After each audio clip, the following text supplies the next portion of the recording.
Hi everyone, I'm Sandy Robinson, your host of RevOps Unboxed, and I am super excited today. I have Jenn Glabicky, Director of Revenue Enablement at Dodge Construction Network.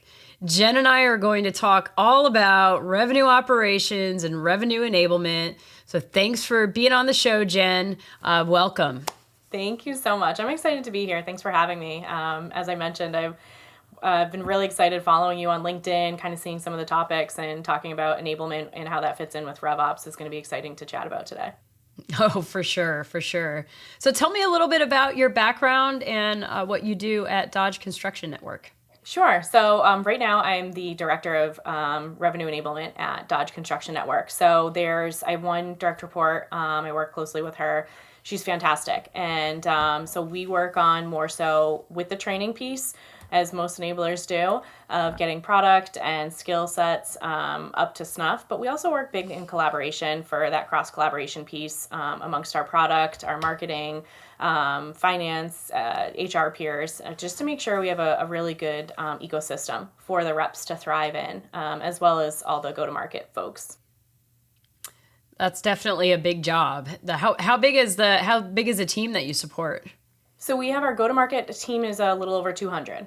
Oh, wow. Yeah. Wow. So yeah. So it sounds like, so how did you get into revenue enablement? How did you find yourself there? It's kind of funny. So my background is in sales. I've done some marketing as well, and then customer education. And a gal that I worked with at Johnson & Johnson approached me and said, "Hey, I've got a new role at a company." Like I said, both worked at J&J. But she said she had a role for enablement. And I'm like, that's going to be easy, right? I mean, I've done sales, so I know exactly how, to enable sales reps and tell them what to do. Well, boy, was it a piece of humble pie for me. So I started off with a team. We had, I think it was 18 people when I started. In that revenue operations group. And my goal there was more so the comms piece. So making sure the sales reps had good communication, good feedback loops. I owned our sales enablement platform as well. So managing a lot of that content was really important. But from there, and being with a big company, I actually took the jump into a smaller company. Went into a smaller startup company, worked there, met my current manager, who I've jumped 3 ships now with, Scott Morris, and we've been working really closely ever since from RevOps and Rev Enablement perspective.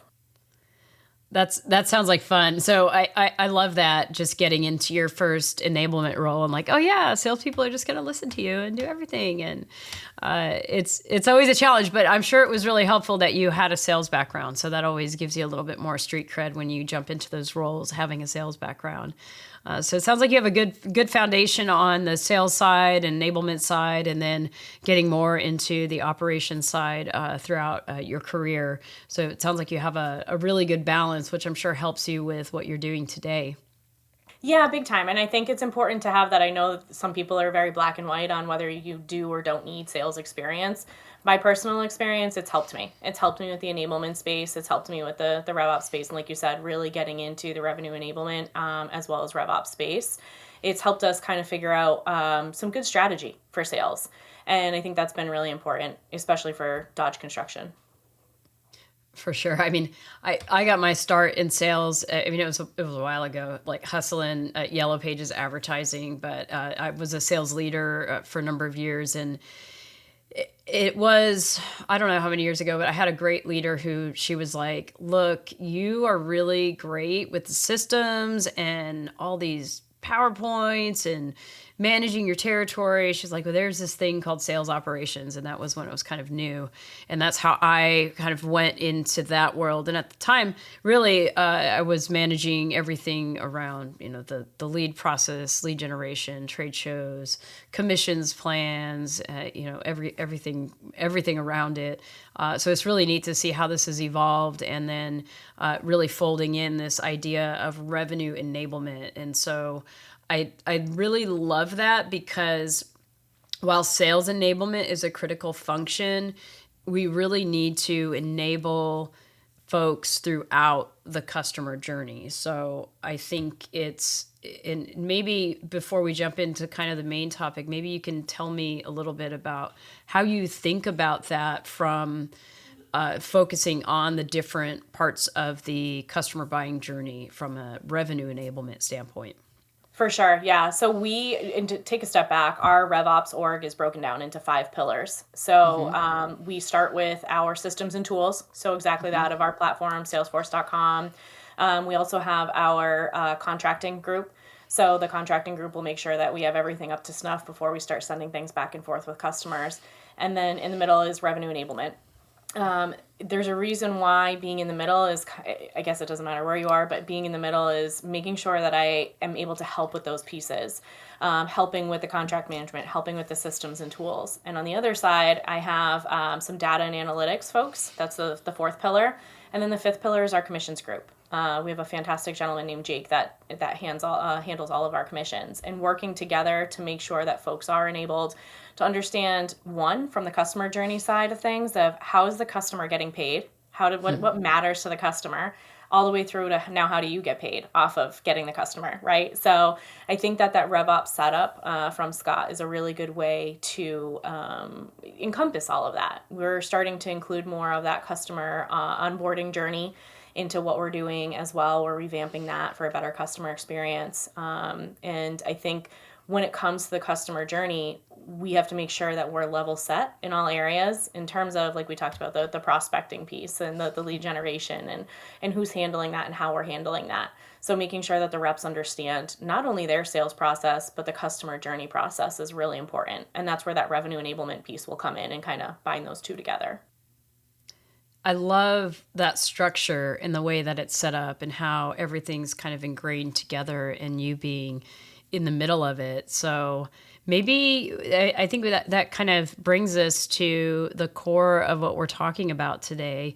Maybe you could tell me a little bit about your experience with that and how being in the center and connecting the dots between all of those different functions, the role of revenue enablement and revenue operations. Yeah, absolutely. We'll start with the systems and tools piece. So where it comes from, the revenue enablement part of it, is that I'll work strategy wise. So our systems and tools director, I'll work closely with her, where she takes on more of the technical aspect. And as we all know, that lovely beast of a Salesforce is it's tough to wrangle in, right? Quickly gets out of control. So when we change things such as CPQ or we make other changes to fields for different initiatives, that's where I'll partner and make sure strategy wise, how are we rolling this out to the sales folks? Always starting manager leadership down is really important. As I'm sure you're aware, nothing is worse than having a manager find out at the same time as their rep.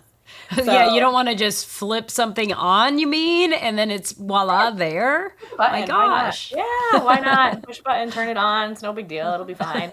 We'll just see how it goes. Yeah, but we try to get away from that type of behavior, and I'll work very closely with our systems and tools team to do that. That comes up. We have also, like I said, the contracting piece. So when it comes to amendments or making sure that we have the right information for our folks going out, whether it be from DocuSign, and working with the contracting folks, it's what goes into Salesforce that helps obviously create those quotes too. So we are working with the team to make sure they have that proper information. But it comes down to understanding the products too, right? So that side of things is understanding that product, the tools, really understanding more so too about what the customer's needs are. So in the enablement space, what we'll do is we actually have a couple sessions that are called either New Hire Fridays or Think Tank Fridays. And if you've been hired within the last 30 days, we start super basic with you. We make sure you understand that sales process from beginning all the way through so that you can properly use the tools. You can properly get to the point where you can quote and contract out for a customer. The think tank piece, same thing, is it's just for folks that currently exist within the company. So we take that time to really make sure folks, if they're missing a piece, maybe it's the amendments, those change quite a bit. We can spend that time to train them properly on what those amendments may look like. And that's kind of where we sit on the front end of those pillars. I like that. I want to drill down on this Think Tank Friday a little bit. How do you manage that? Do you make it like mandatory? Do you make it fun, optional, record it? Like how do you get engagement there and how do you position that? Yeah, so great question. So we actually start, my colleague and I, Marie, that I mentioned, we rolled out a new learning path. And this new learning path is mandatory. Previously, it wasn't. So we created a nice new onboarding, which is fun. And then as a, I guess, kind of a auxiliary piece of that is it's great to give somebody onboarding. It's great to make sure that folks are learning and understanding not only the culture, the market, the personas, etc., but we have to make sure we're reinforcing that. So now what it's kind of turned into is within Salesforce.com, we have an opportunity for managers, anybody in our go-to-market space, to submit what's called a case submission. And they can do a case submission based on any one of our 5 pillars. So managers will typically come in and say, hey, I need rep X to train a little bit more on product A. And what that means is we're very prescriptive in making sure they complete the learning path. They come to these think tank meetings. My name is Jenn N Fun. So if they're not fun, then no money back, but I mean, hey. So we try and make that engaging in terms of it's a safe space. It's hard. I know role playing is not everybody's favorite thing to do, but we come in with very prescriptive type of learning there, where we ask them to come in with real life opportunities and learn about the product based on that opportunity. So by the end of it, they're not only certified on that product, if they weren't already, but they're also able to go out and put that into action right away and change that from a potential opportunity or a upsell or renewal, something of that nature. So that's really where the basis of that comes from. I love it. I love it. You've got everything kind of covered there. You're being very strategic. You're being very pinpointed if they need some additional enhancements to their learning, and you're tying it into the systems, which I think is huge, which exactly is what revenue enablement should be doing, right? So it's more than just training. So I love it. I like your approach on that. Thanks. Yeah, we try to make sure we're not quote unquote just training, right? That's one of the bane of most enablers' existence. But for me, I'm in that learning process, right? Learning more about RevOps and understanding the different data that comes on that. So on that back end of the process, we have our data and analytics pillar as well as that commissions pillar. So now understanding too what needs to change based on how the sales process and sales pieces on the front end of those pillars. That's where the data and analytics, now we see where does our work come to fruition of were we successful in training or having those role plays, and what are the numbers showing. So when a lot of folks will come to us and say, or when I say us, enablers, and say, I don't know how to, justify my value. I'm not really a number. Like you can't say the value of training.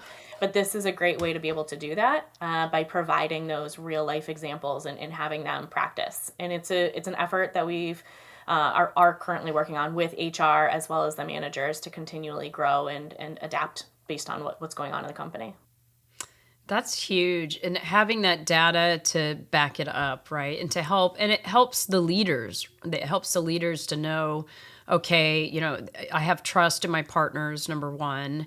That's huge. And then, obviously there's a justification element, but if you can really show that you're moving the needle, I mean, that's the whole idea, right? So you're enabling revenue, you're helping the team to be more successful, and you do need the data and having it all tied together with the system. So I think that's a great way to look at it, a great approach.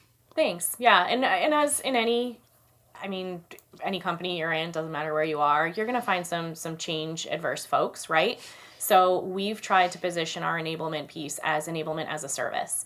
So it's not something we're trying to jam down your throats. It's not something that you have to do, use it or lose it type thing. It's something that we're there as a service. If you want to use it, here's the numbers that are going to show where you're going to come out and you're going to be successful by using enablement. And it takes a while to get to something like that, but I think with the right folks, the right buy-in from leadership, and that proper education of what sales versus revenue enablement really is, what does the company want to do for their vision, those are the type of things that really help there with that change, the change adversity. It always starts with the leadership for sure. But what you're doing with revenue operations and enablement, I think is so critical. Having it ingrained together like that just sets you up for success. So what I love about all this, Jenn, is that you are really working together with revenue operations. You're like the epitome of how does revenue operations and enablement work together. And it sounds like a lot of that is the way your company is structured. How do you find working with the different teams within your company to be, and like what are the steps that you take as you're, say, rolling out an initiative, or maybe it's a new change or something that you're working on? Yeah, for those that are newer to enablement, I would also just give this caveat is making sure that you're spending time with those leaders. Have your head of RevOps or whoever it is, make sure they're advocating for you to get you in front of those folks. So we talked about that revenue enablement education piece. But since I've had a little bit more experience and know like starting, you make sure you have those relationships. That's been really nice because I've been able to easily just go, our product folks, our marketing folks are fantastic. It's easy for us to make sure like, hey, are we all on the same page? This is the piece. Where does marketing fit in? Where does product fit in? Where does legal or anyone else in the company, the other groups that we're cross collaborating with, customer success? What does that look like?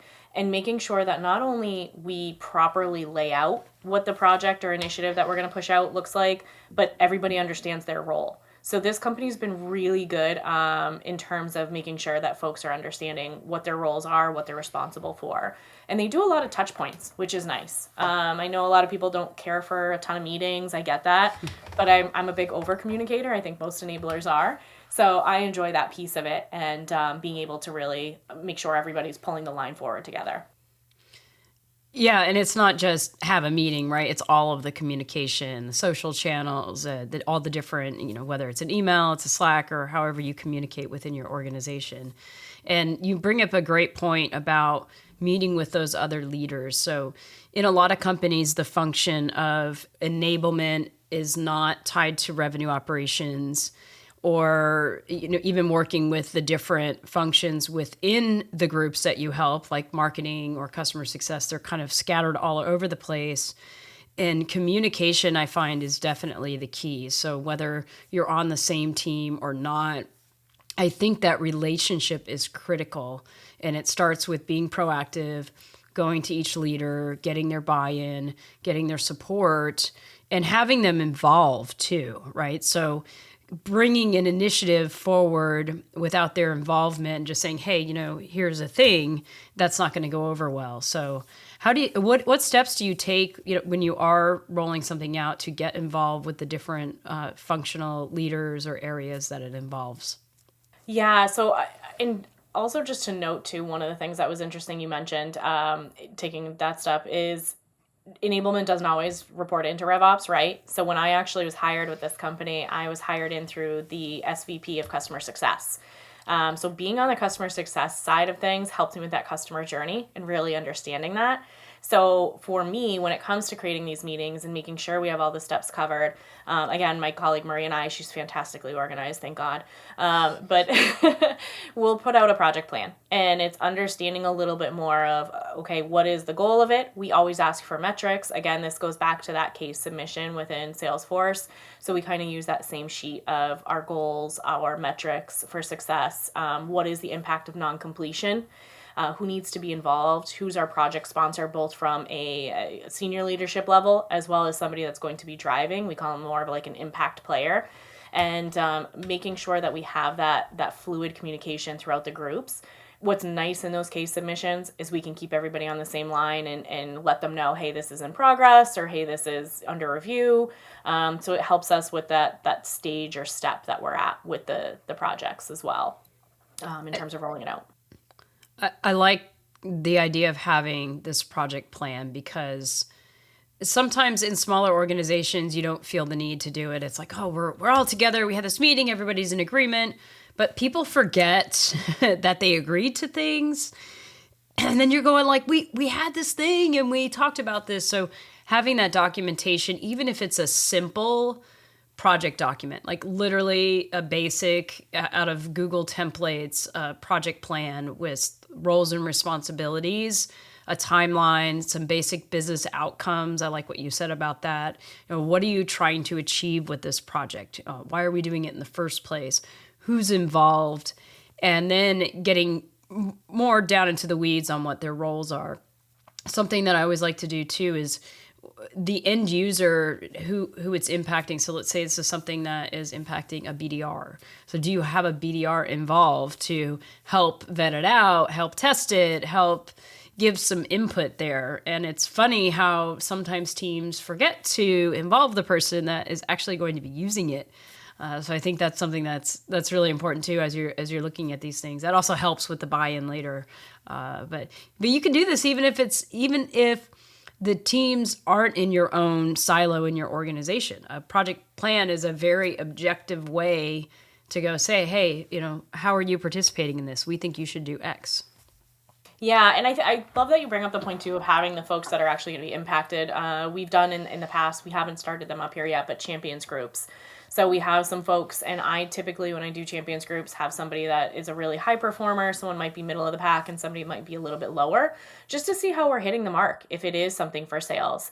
Obviously, this is something we get sign off from the leaders, so we're not taking some of the lower performers away from what they're supposed to be doing.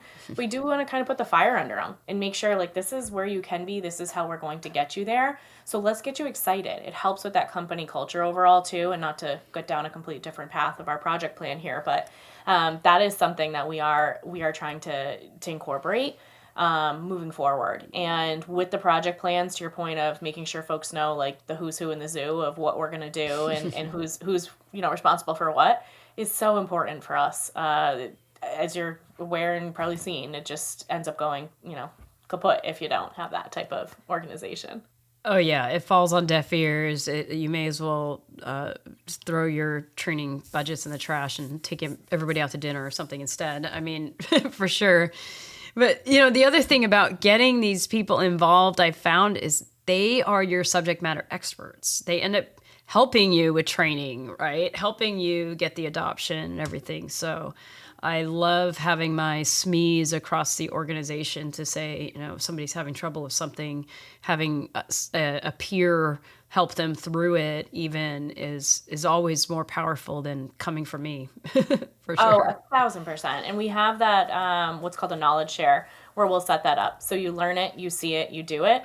So we give you the background on the information. Then we have you set up with a peer or a SME and watch them do it. What are best practices? What does good look like? What does great look like? And then we have them go out and do that. And we repeat this. It's not something that it's just like a one and done. That reinforcement is so important for us to make sure, what is it on average 7 times it takes someone to hear something before it sinks in? I don't know if somebody made that up or if that's true, but...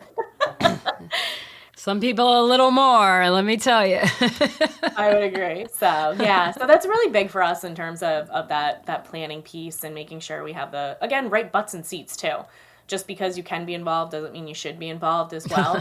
So right. we try to keep so many cooks out of the kitchen or, if that's a thing. So we've worked really hard on that too. Yeah, it's definitely hard. You want to reward the people who are eager to be involved, but you have to also be careful that it doesn't take away from the project or drag it on or something like that. Big time. Yeah, we love the ideas, but sometimes we gotta stay the course.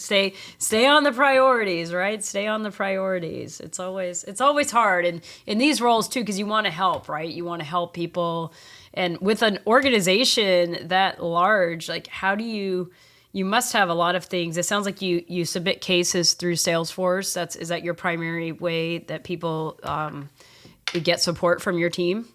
For the most part for now. I have a lot of the managers, leaders will be reaching out to me directly as well of saying, hey, we have this new product that we have to start supporting, or how can we get some role plays going? And I'll kindly push them into the case submission process, right? Because we do want to keep an eye on what is being requested. And as much as I like to think I'm organized, as many Teams messages, emails, etc. come in, I just can't keep track of all of them. I know we just put a couple of months ago a Monday form request in so we can manage everything, and except I don't make my boss do it, but he even said, "Do you want me to put in a request for that?" I'm like, no, but yeah, it's you kind of have to, right? Because you have to prioritize it, especially if you're limited in resources. I have a much smaller team than you do. And we do get an amazing number of people needing things from RevOps, enablement, just basic, some basic things. And you definitely have to manage and prioritize that. Otherwise you'll go crazy or you'll lose track of priorities, right? To me, it helps the team stay focused on priorities. It's like, hey, we would love to help you with this one thing, but can you do it yourself? Can we teach you how to fish? Or can it just wait 30 days if we have to, right? Because we just don't have the capacity. So unfortunately, we do have to make some of those decisions sometimes. But you sounds like you have Salesforce set up really well. I wanted to touch on one more thing here around technology, and you seem to operate out of your CRM, and you don't have to name tools or anything like that, but how have you positioned enablement? So are you using enablement tools that are embedded into Salesforce, and how does that work? Yeah, we have one tool that is really great. We've been working with a fantastic CSM for both conversational intelligence and outreach. That's been very, very helpful for us. And logging the activity that we do into Salesforce and having the reps understand the flow. Typically, in tech stacks and content, by the way, are two of my wheelhouses. I just love it. I geek out on those things. But with the tech platform piece, what we are finding is the sooner you can get the reps to understand why behind using each of these things and showing them and step by step. Have we done the best job? No, and that's on me in terms of enablement of understanding everybody's learning, paces and capabilities when you have that big of a group. But just understanding that and the flow, like I said, of whether it's pre-call, and your discovery calls. We don't have a specific enablement platform. We the sales hoods those as much as I would love that, but we're working around that in other ways, and it's okay. Not I love the platforms by all means, but sometimes it's okay to work through folders until you're ready Right. before you acquire something like that. So it's important to note that. Well, and the call intelligence tools, those platforms really give you a lot of insights, especially if you're using the coaching functionality and bubbling up all of the great AI that they have now and training on that. I think that is really a core area for enablement. I think to help to support the team. So if you have that set up well, I think that's really all you need, especially if you have a smaller team. Yeah, and I think it's been helpful in terms of like our product folks listening into calls to see what does a demo look like, what does a good demo look like, how are we demoing, what needs to change, are we missing aspects, and looking at those types of things are really important when it comes to different parts of the organization as well. So we've been really fortunate enough to have everybody want to start leaning in. As I mentioned, Scott that I work with, our head of RevOps, kind of let everybody know that it's not just us. It's not an us and them. We are one team, but everybody will affect that top line revenue. So having that conversation and then now having product more jump into to those type of things, our product team, we're lucky. They are so bought into this. They are excited about enablement. They worked really hard, especially before the holidays, to help us get those learning paths. We set up a couple templates of them of give us an FAQ, give us some test scripts, give us some role plays. So in our learning path, we included some of those items and, having marketing look at that of, yes, value propositions are correct there. And now here's how we sell it. And that we look at it as product marketing enablement, PME, Hmm. of making sure that everybody's on the same page. And that's kind of how we help with that organization as well. So throughout, like you said, Salesforce, anything, those are important steps. Product marketing enablement. I think that is awesome. That is such a critical partnership in the enablement world to be able to effectively build those trading paths out, right? So it's not just about, onboarding all the new process and the tools, you're really getting deep down into enabling folks to talk about their products, to demo them properly, and having all that built out is just so helpful versus just pointing them to a couple of cool calls that people did, which is great, but taking it to that level of really partnering with the product teams for enablers is such a big part of that onboarding and that ongoing learning and development. Yeah, and we're in the process of creating our first sales playbook for one of our products. It's one that isn't our main product, so we chose it, again, very strategically. But one of the things we want to pull through, and going back to your Salesforce point, is from beginning to end, again, working with product, understanding with marketing that value piece and value prop, how to sell each piece of those, as well as far as going into Salesforce and understanding what the codes are that you would enter in when you're entering a quote or getting ready to contract. So our playbooks are going to really hopefully go through that final, almost like a walkthrough and tutorial for the reps in terms of understanding everything as if you've never seen it before. If I put it in front of myself that if I'm not aware of the product, I should be able to know and understand things and be able to properly execute. So we're working through that. Again, this will be our first pass, so we'll see how that goes. But again, kudos. Our product marketing team are super driven. They're super, they're ingrained in what we want to offer for enablement services. So it's nice to see that, and it's a breath of fresh air. I think that speaks to the volumes of how far enablement's come as well. Definitely. Man, we could go on for days talking about this. I would love to hear something you could leave our listeners with. Yes. In terms of enablement or in general, because listen, I got a lot of fun things to say. No. Just in general, wherever you want to go with it. I would just say for anybody, the listeners, it's important, whether you're RevOps, whether you're enablement, just to make sure that you're having that open communication. There's never too much communication, and having that is what's going to be super important in terms of any success. A lot of folks will assume, and that's the worst thing that you can do, is assume folks know, assume that they understand their role. So document, communicate, and then have fun with it, right? I mean, if we're not having fun at work, you're not enjoying what you're doing every day, then what are we doing here, That's why it's Jenn N with double the fun. I love that.